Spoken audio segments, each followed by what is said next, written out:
of U.S. gymnastics ever. Every gym at least doubled in enrollment, some tripled in enrollment. That was really the so-called revolution in the sport of gymnastics. Mary Lou Retton gave the sport great visibility in America and great expectations. Gymnastics remains immensely popular today, despite the long odds to make it to the Olympic Games. There are more than 4 million girls learning these disciplines in the U.S. In 1996, 7 made the U.S. Olympic team. That's how hard it is. To make it to that level, you have to be a unique specimen with the right physical stature, the right strength, the right dedication, discipline, and the right circumstances. Being an Olympic gymnast, it's something that you don't sign up for it. To have that medal around your neck, it takes you at least 10 years of hard work. For the Magnificent Seven and millions of others, that decade of hard work begins at a very young age. I think around 9 is when I realized, I did have a talent and I loved the sport. My mom put me in the sport when I was 6 years old, as well as my older sister. They put me in gymnastics when I was 3 years old, and actually at 6 months old, they put me on this clothesline, and they just kind of tested my strength. And I held on to that clothesline until it actually fell, and my parents were there to catch me underneath, and they were like, okay, she's gonna be a good gymnast. Dominique Moceanu is the extreme example. Her parents were born in Romania and gymnasts themselves. A much more common American story mirrors that of Jaycie Phelps. Born and raised just outside of Indianapolis, she started gymnastics at 4. By the time she turned 11, her family had bought into the dream. We ended up packing up and moving to Arizona, my whole family. Jaycie was accepted into an elite gym for intensive training, 6 hours a day on top of her normal schoolwork. 2 years later, she was ready to quit.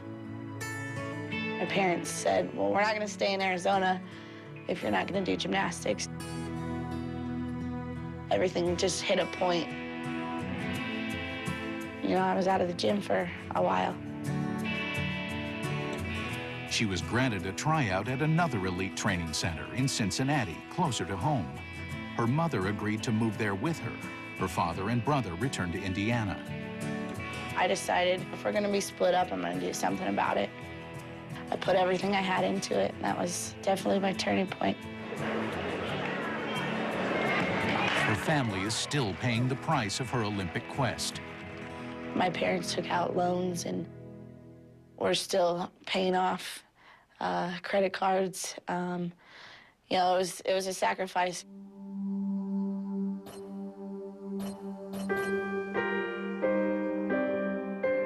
The window of opportunity for gymnastics is so short. You really have to jump on it while you can.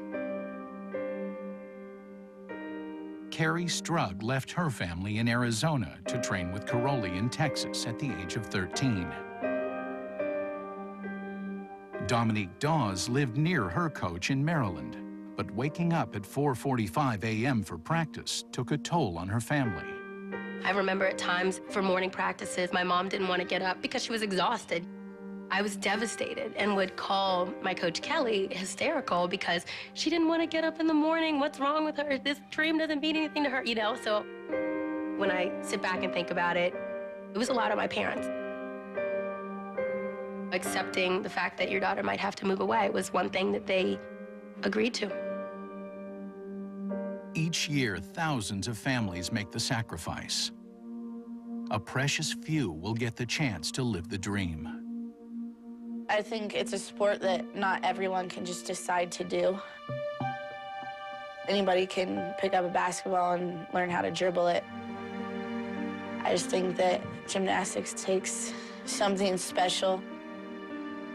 You can never be the best at gymnastics because there's always something else to learn. There's a new twist you can add or another flip you can do. No other sport is so uniquely suited for coordinated, courageous young girls. When you're young, your body's able to kind of deal with pain. You know, you have to make sacrifices. The pros of being in gymnastics far outweigh anything that you miss out on growing up. Going out with friends, boyfriends, you have the rest of your life for. You don't have the rest of your life to do a sport like gymnastics.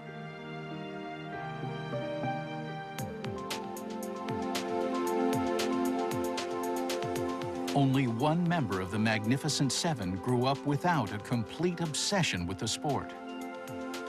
My mom and my dad both came from, well, China and Hong Kong. They had basically nothing, you know? Didn't even speak English, really. Amy Chow's parents settled in Northern California and let their American-born daughter try everything.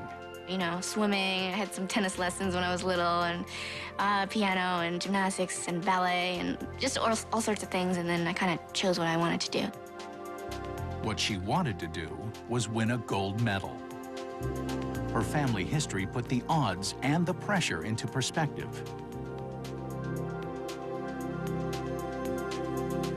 I think I see their accomplishment as this huge thing, and mine is just a little part of that, I think.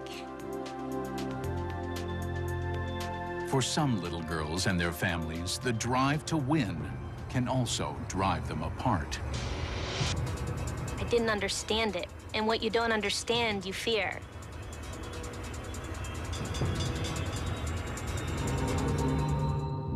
On the next Anything to Win, he was a brazen... The most famous member of the Magnificent Seven may be the one born with the brightest future in the sport. Dominique Moceanu is the star of the new generation. There were so many connections with Dominique Moceanu and Nadia Comaneci that it was hard to deny the tag of being the it girl, because she was Romanian, because she had the big brown eyes and she looked a little bit like Nadia, and she was a superstar. Dominique Moceanu had been pointed toward greatness from birth. Her mother and father were Romanians who had come to America and instilled in their daughter the Olympic dream. My parents grew up, you know, watching Nadia. My mom's Nadia's age, and so they wanted their first child to be a gymnast. I really had the passion for it. I loved it. I loved challenging myself. In 1991, after moving to different gyms around the country, her parents got her a tryout with their idol's old coach, Bella Caroli. Dominique was 9. She was a very, very, very much promising athlete, no doubt about it. She was too young and too green to make the '92 Olympic team. She set her sights on winning gold in '96. I'll never forget, after one of the shows, we're signing autographs for some kids who lined up, and Dominique wrote on the piece of paper, to so-and-so, Dominique Moceanu, 1996 Olympic champion for sure.